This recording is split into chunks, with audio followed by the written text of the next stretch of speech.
Hi and welcome to our number 2 in the series of videos in collaboration with PensionBee. I am Lynn Beattie and I am a personal finance expert and blogger at Mrs Mummypenny.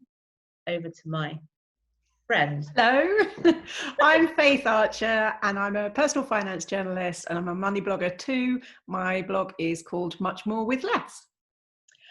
So we are back with you again today for a talk about finances at the end of lockdown, because if you remember we did a video many weeks ago now about our first 4 weeks of lockdown. So Faith and I love to do spending diaries and we love to compare our spending diaries. So we've done the same again for the past 4 weeks. So correct me if I'm wrong, Faith, we started on the 15th of June and we started on the 14th of July. So it's really interesting to see how we're coming out of lockdown and to our new normal, how we're spending money. So we're going to chat a little bit about that. And then we'll move on to looking forward. And we're also going to talk about some of the things we've learned, because I think we've both learned quite a lot. Yeah. So, a lot. So I've been keeping a lockdown diary every week during lockdown, and I've been publishing it on my blog every Monday, and you would not believe how many views it's got. I was really quite shocked by it. And then I ended up doing my sort of lockdown learnings for the for iNews iWeekend a couple of weekends ago. So I got very excited because I got to do all these graphs and stuff. And I chose not to do a pie chart because we do like a pie chart, don't we, to compare our expenditure. We do. It's interesting to see how all those small spends add up. So things that you think, oh, you know, it's only a £5 here, it's only a £5 there, and then suddenly you look at your total gross spending and it's massive. And on the other hand, one of the exciting things about lockdown loosening is finally being able to put things like holidays, and then you have one item and it's a huge amount of money. But yes, so we both spent quite a chunk of money on holidays. Well, I think that has been one of the biggest changes, contrasting what we spent in lockdown and what we spent when lockdown loosened. Because certainly at the beginning of lockdown, there were whole categories that just disappeared. Yeah. Nothing on leisure spending, childcare, petrol, holidays, days out. It just all went. And so I think for me, you know, going in at top place, highest spending category after lockdown is holidays. Being able to book a self-catering cottage in Yorkshire to take the kids away, all of us go away in the summer holidays. And then we also got a last minute booking for a glamping site just locally so that we get a break. Nice to be out of the house after all these months. I know. It's such a strange, I can't almost wrap my head around what we've been through, because I really felt like I was living almost one day to the next at certain points, because, and I'll share with people watching this. So not only did lockdown happen for me, but my ex-husband actually left the house as well. So he left 3 or 4 days before lockdown started, which was obviously a very positive thing. Not obviously, it was very positive because I didn't have to live in lockdown with somebody I didn't want to live with.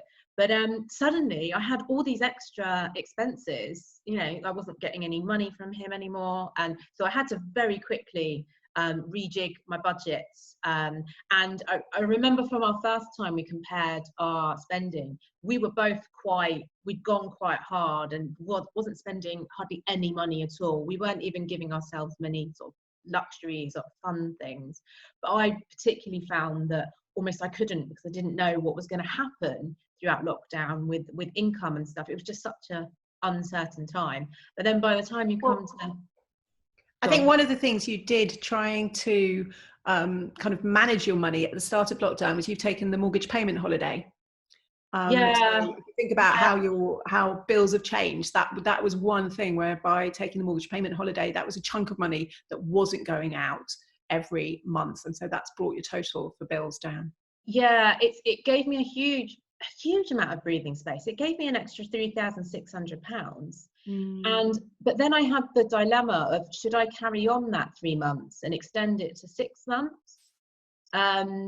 Because Santander have emailed me and they've asked me if I want to. So, you know, we're everybody that's taken that mortgage holiday are in that sort of situation. So that's something to think quite carefully about. Because there are pros and cons, aren't there, to taking a 6-month mortgage holiday. They've definitely pros and cons to taking mortgage payment holiday. If you really have to do it because, for example, if your income or your job has completely disappeared, seize it as a lifetime. It is far better to take a mortgage payment holiday than to skip payments or be late with payments. But on the other hand, holiday sounds like a lovely thing, but it's not that you never have to pay that money. It's just you're going to have to pay that money later. And in the meantime, the interest is building up. So I think for anybody who's perhaps took out the initial 3 months payment holiday, but now financial situation's a bit better, if you can go back to paying, or even if you could go back to part payments, it means that you will have, you'll be generating less interest. So potentially, you can either you'll be able to clear your mortgage sooner rather than just adding the 6 months to the end of it, or the other thing, if you keep to the same term for your mortgage, you would see your monthly payments going up because they'll have the extra interest added. So I think in general, if you can go back, restart your payments, or at least do part payments, it's a good plan and less expensive over the whole term of the mortgage. Yeah, no, that's good guidance. That's good guidance. Right, should we delve into some of the detail then? Sounds good. What I'm going to do is I'm going to pick out areas where I think you've spent more than me. I'm going to pick on you, and then you'll pick on me, because actually, should we not start with the headlines total spend during the do we have to? I think we can talk about the headline number and then we can do a little bit of justification. Yes, I think that's true. You see, I'm rubbing this in because the headline figure, Lynn has spent pretty much twice as much as I have. And so I think I came in just over 4,300 odd. Yeah. And you're about 8,600. Yeah. £8,588. Okay, but shall I get some justification in for you here? Go on then. £3,000 of Lynn's money, a grand to pension, a grand to savings, a grand to investment, and so it's not as if that money's gone up in smoke. It's all gone to really good long-term aims. So once you set aside savings, investments and pensions, which I did a little bit of. I do, one of the things I was very glad during lockdown was I finally got around to setting up a small monthly payment into my pension. As normally I do occasional lump sums. Being a freelancer, my income's quite erratic, so I do it from time to time when I know I can afford it. So I did a little bit, but nowhere near the £3,000. And I think once you take that off, the totals are much closer. I think we're about £1,500 difference. And I have been doing a lot with my business over lockdown, and actually quite a lot of it hit as a cost during the past 4 weeks. So I've got a fancy new website. My book is all written and is currently in final editing stage. My deadline's actually today to finish my editing, and then you are very kindly going to be one of my first readers. So which you will get that book very soon, and then it comes out on the 1st of September. But there's been quite a lot of associated costs with that. I had a photo shoot done for my new website, so that was 150 quid. So I spent, what was the number, £1,500 on work expenses, and you spent nowhere near £41. It was just some regular money that went out. And one of the things for me, one of the differences during lockdown was that I had some posts, particularly one about bounce back loans, the support for small and medium-sized businesses. The traffic just went absolutely crazy. And so part of my work expenses was signing up for a company called TransferWise, because I'm now with an advertising agency for my blog. That means I'll get paid in dollars. So it's kind of sorting out the account so that I can save a bit on exchange fees and wait until the exchange rates are good to bring the money back into pounds. So then what that actually does, though, that pretty much makes us quite similar, apart from the fact that I don't have my mortgage payment in here because obviously I'm on the holiday. So if I was paying my mortgage, then my overall expenses would be like 1,200 quid more than you. But that's the joy you have of not having a mortgage, and I do have a big mortgage, but no, we'll talk about stamp duty stuff later because I am thinking of moving house. Park that one. So right, eating out and snacks. That's, oh no, I'm picking on me there. All right, no, I'll pick on me first. then we can then you can pick on yourself for one. So yeah, I harness the world of returning to eating in restaurants. I'm really passionate about supporting small business. Like my two pubs in the village I live in, one in Old Nebworth, one in New Nebworth. I've eaten in both of those. Old Nebworth I've eaten a couple of times. They do amazing pizzas. And I think we've got Wagamama's once, and we've been going to that cafe in the village. We've had a lovely time spending money on food that I don't have to cook, because I know you'll agree with this one. I'm sick of cooking. Yeah, I think there is a certain, what I'm sick of cooking actually is lunch. Normally with my husband at work, the kids at school, I can just do a really quick lunch in the middle of the day when I work from home. And I think that's one of the biggest things for lockdown for me, with a husband and children around 24/7. It's been tricky balancing on the work front, and there's been a lot more cooking involved. But I think here I'm still trying to keep a bit of a close eye on the finances. So although we had a little bit of eating out spending, we took the opportunity when we were first allowed to drive away from our houses. So we went to the beach at Walberswick, and we got kind of sausage sandwiches and bacon sandwiches on the beach, and had some ice cream. And also we've had an Indian takeaway as a treat from our local takeaway. I've not had an Indian takeaway yet. Recommend it. Exciting. Do you know, yesterday we had a McDonald's for the first time. So that's my daughter.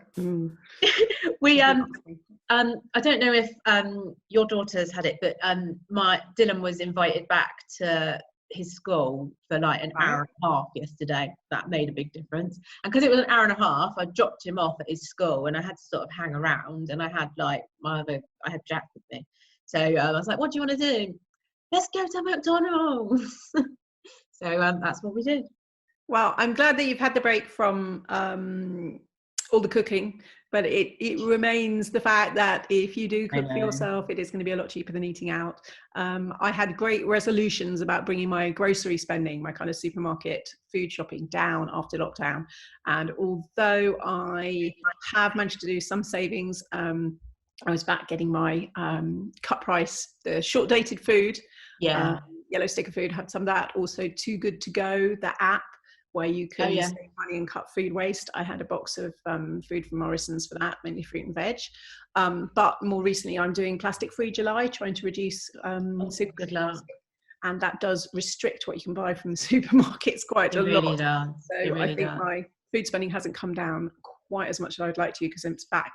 If you're taking your own containers, I'm kind of using our local market, the local butchers, the fish van, going to the counters at Morrison's. So I haven't brought my groceries down quite as much as I would have hoped. It's probably running about the same level. And then a bit of eating out, but not much.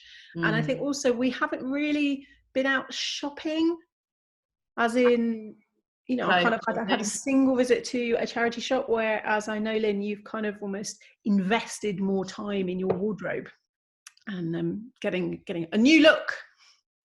Yeah. I have transformed everything. Okay. Literally everything. So new website, written the book. I've also decided to like do my wardrobe as well, it was quite an extravagant thing, I suppose. But I don't know. When you get divorced, it's a big thing, isn't it? So I just wanted to transform everything. And one of the other things that I've spent quite a lot of money on in lockdown is therapy. So in the middle part, I've talked about this on my social media and stuff, but I just needed some therapy. I needed to talk to somebody about, you know, the past 16 years, and had an incredible therapist all over Zoom, and we didn't need that many sessions. So it what did it cost me? Like £200, I think. Yeah. And I can't tell you how good I feel after it. And she gave me some really good like coping mechanisms and techniques for the future, because I'm literally like, I'm coming out into a new world, and like with everything, you sometimes just need some coping mechanisms. Like with money, we're giving people coping mechanisms, aren't we, to, you know, come up with a better budget or prepare better for the future. So I just needed some help with my mind, I suppose. I think it's true. And I think, I mean, you're in the situation that you've coming through the divorce, but I think lockdown has been a very tough time mentally for many people, and we've had some counselling costs as well, you know, issues that have come to a head during lockdown, and I think that's something that is worth investing the money in. The only thing I will say about it is, should I get a little bit controversial here? It's a privilege, that we can afford it. And I think we need to admit that I'm just so grateful that I don't have to go on an NHS waiting list for therapy, which would have taken months and months. And I just paid for it, and it's such a privilege. That's all I'll say on that. And I think it's one of the reasons, you know, that they've been with me watching things like, what are we spending on groceries? What are we spending on eating out and trips and leisure and stuff? It does mean that we have been able to set money aside in emergency savings. Now, obviously, you've got no money coming in, you can't set any money aside. But knowing that we've got a cushion of savings has meant that we could spend out kind of chunky sums, things like counselling, and also the fact that nowadays we can book the holidays. You know, we had that money available by trying to manage what our expenditure is, so that we could seize the chance and book the breaks at relatively short notice during the summer holidays.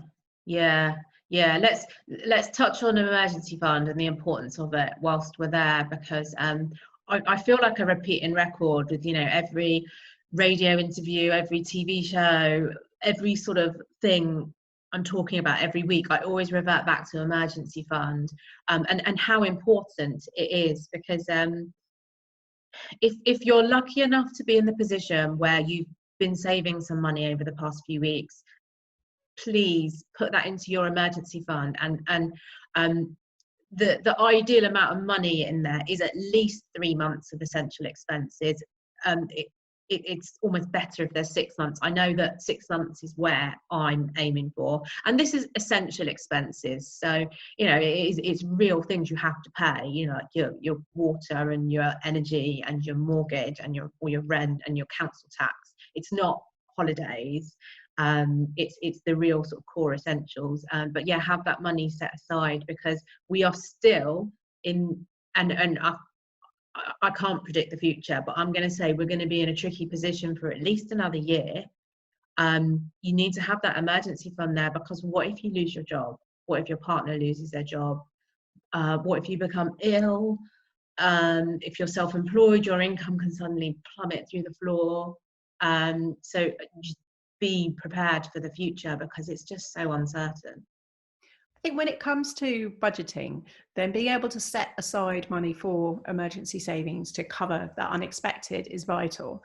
And the other thing that I've definitely learned the hard way about budgeting is not to base my budget on the kind of best months, if you like, the least spending months. And I think, we don't spend that much on food. We don't, you know, I know exactly what my bills are. But then you have to take account of stuff that doesn't happen every month. So this, during the last month, as lockdown has loosened, and I was thinking, we're hardly spending anything on the cars, but then wham, we got the annual car insurance bill for 2 cars.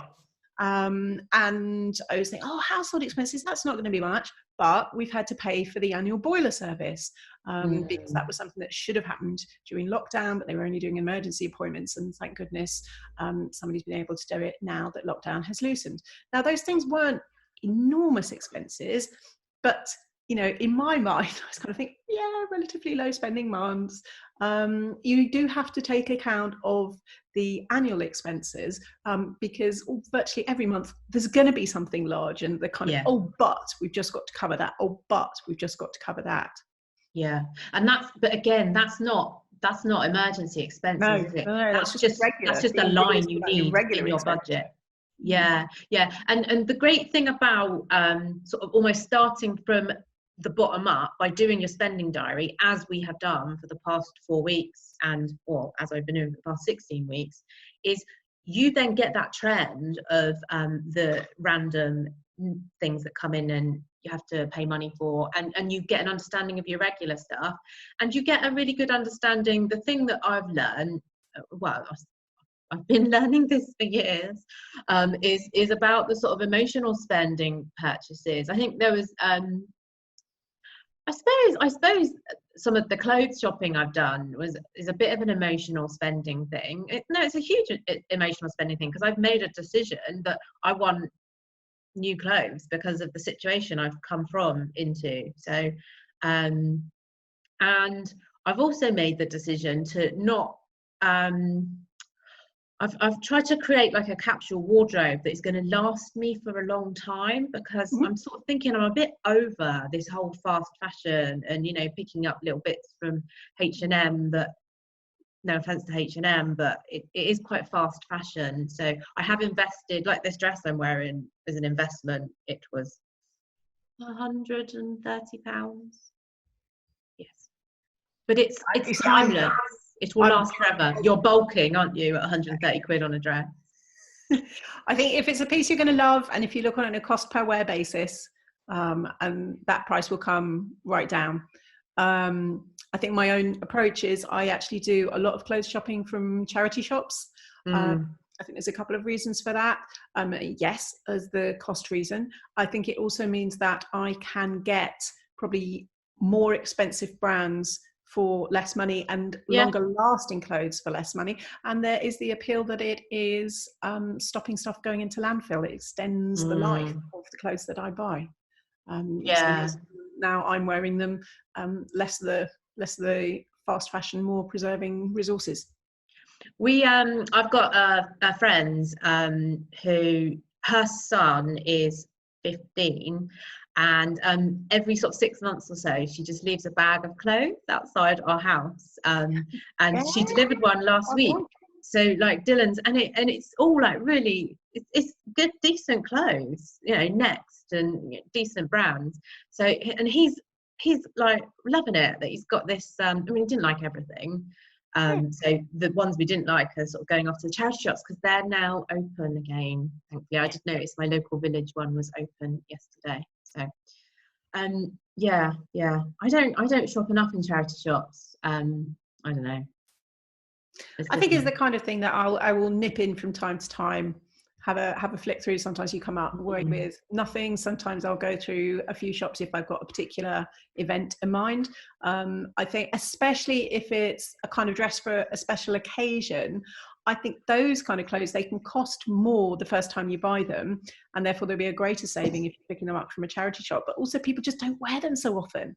Yeah, so I know. Really great smart dresses to wear for work events and so on. From charity shops, it's been a massive saving.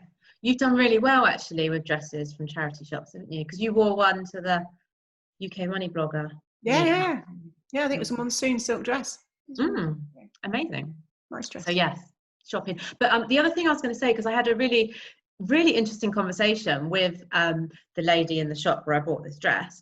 She was in a bit of financial strife, and we were brainstorming ways for her to make money. And she's got loads of pieces from this shop that she actually owns that don't fit her anymore. So I was like, right, you need to get on. eBay's great for branded clothes, particularly vintage clothes, because this was a vintage shop. Depop,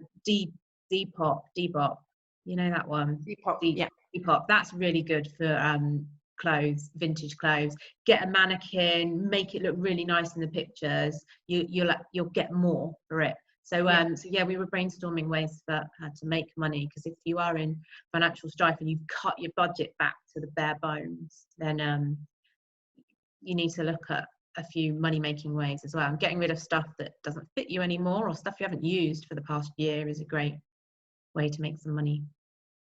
Absolutely.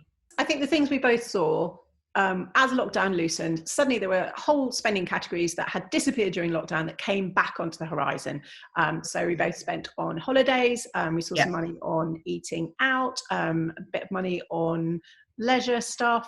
So there were categories that had gone away that reappeared. I think you felt more comfortable financially, so you're able to set more aside in savings, investments and pensions. Yeah. And now we're kind of looking ahead, and I'm trying to think, what is it I learned during lockdown that changed during lockdown that I'd like to keep doing? And I think for both of us, there's the element of continuing to support small businesses with our spending, trying to think what a difference we can make with the money we do spend. And then also there's the element of thinking, okay, well, are there areas where we should not be spending, where we can put that money aside, the investments, the pensions, the savings side, just in case the worst should happen further down the line. Yeah. So looking forward, should we try and look forward a little bit? I think it's worth touching on some of the recent amendments that Rishi Sunak has suggested, which you can talk about it much better than I can. It was interesting to hear the summer statement last week, and so I suppose one of the biggest lifestyle changes that people might consider was with the proposals to try and make the property market come back to life, with upping the stamp duty threshold at the point people start paying stamp duty when they buy a new home to $500,000 mark. And that means anybody who moves and completes their sale before the end of March, or completes their purchase rather, by the end of March next year, could save a maximum of up to £15,000 in stamp duty. So I think if there is anybody who is thinking of moving and perhaps already had their deposit lined up and so on, that could be quite a good chance to take advantage of that saving if you really do need to be moving somewhere different. It's a huge saving. It's actually something I'm thinking of doing as well. So I've put the feelers out to the estate agent who was trying to sell my house last year and didn't sell it, and he actually has suggested that the house has gone up in value, which is excellent. Interesting, because there's such a huge demand for properties at the moment, because this was only announced like a week ago or so, wasn't it?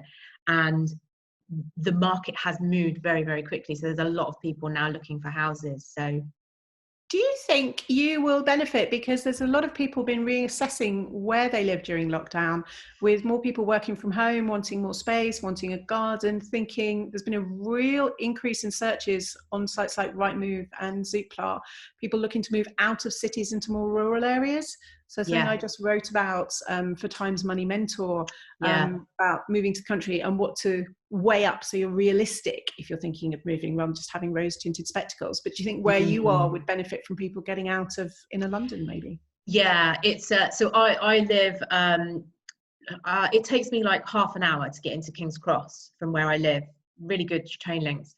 But it's Commuterville, right? It's really expensive for a house. And what I'm feeling like is I've just got such a big mortgage, and the monthly payments are affordable, but I know I could maybe reduce my mortgage by £100,000, which is nothing to be sniffed at, is it? That's a huge amount of money, just by moving a little bit further north, either towards Peterborough or towards Cambridge. And as long as I can stay near to the train line for my kids to get to school, and for me to get into London, then it's sort of, I don't know, it's a huge decision to make. I mean, as you know, we made the very big decision to move out of London into Suffolk. And you moved really far, didn't you? Yeah, we moved really far, and it was very much driven by property prices, because it meant that by selling in an area with more expensive house prices and moving somewhere with less expensive house prices, we could clear our mortgage completely, and that then brought our living costs significantly down, and it meant that then had an impact on the kind of work we could do. So I could carry on working freelance from home around school hours, and my husband was able to return to working for the charity sector. So that kind of decision about where to live and looking at relative property prices had a huge difference on our lives. Yeah.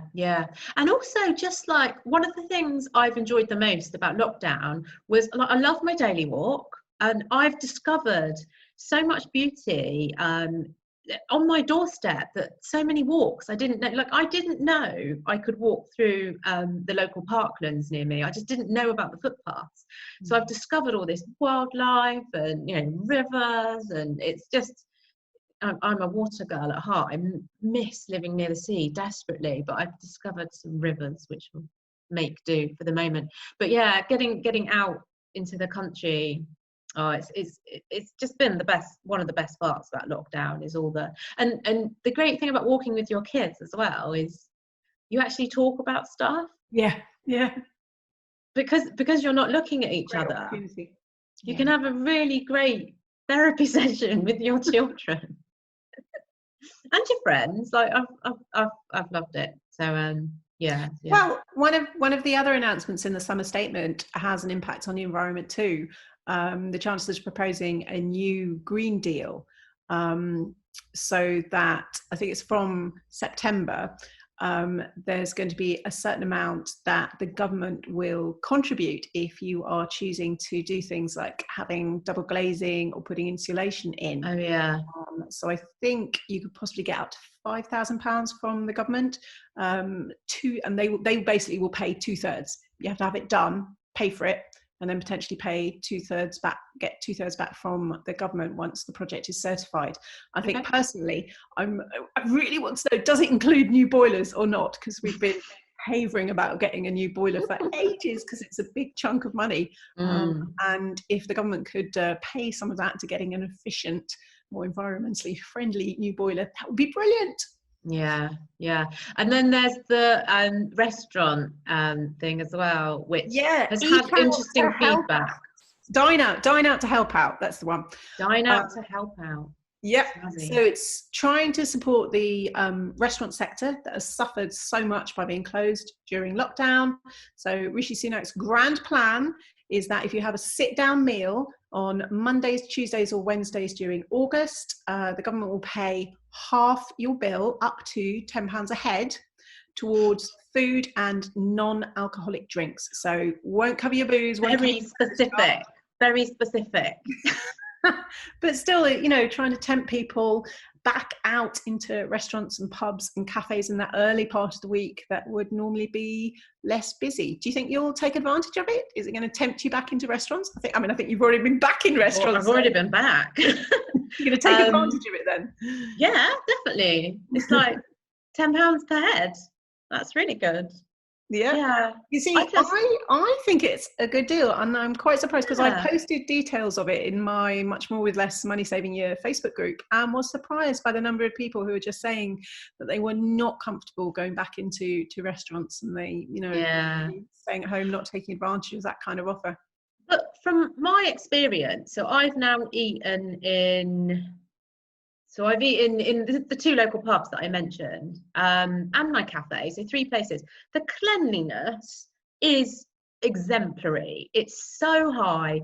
There's more than sufficient space between all the tables. The restaurants have used really clever tech for like menus via, you scan a QR code and the menu comes up on your phone, or they're bits of paper that are then chucked away.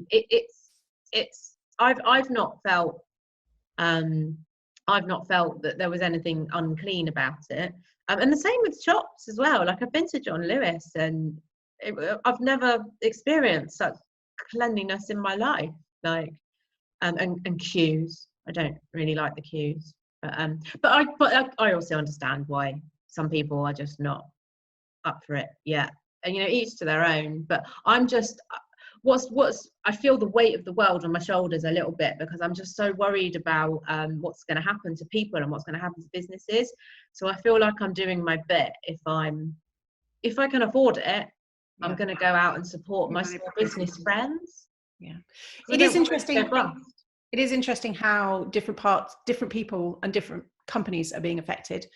So I know, for example, that I do qualify for the self-employment income support scheme.